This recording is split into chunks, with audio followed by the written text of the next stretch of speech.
টানা ভারী বর্ষণ আর ফেনীর উজান থেকে নেমে আসা পানিতে নোয়াখালীর বন্যা পরিস্থিতির অবনতি হয়েছে। গত 24 ঘন্টায় 130 মিলিমিটার বৃষ্টিপাত রেকর্ড করা হয়। লোকালয়ে পানি বেড়েছে 1 ফুটের বেশি। পানিবন্দী হয়ে পড়েছেন 20 লাখ মানুষ।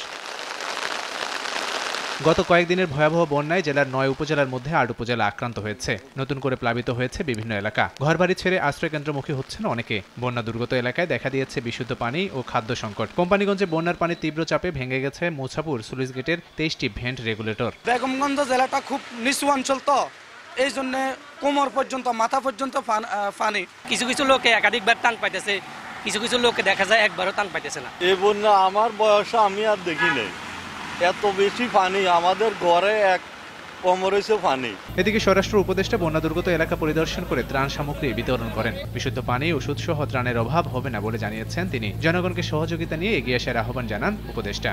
অর্ধেক পাউডারে দ্বিগুণ উজ্জ্বলতা, নতুন রিন অ্যাডভান্সড অর্ধেক পাউডারে দ্বিগুণ উজ্জ্বলতা। রিলিফের কোনো অভাব হবে না, ঔষধেরও কোনো অভাব হবে না।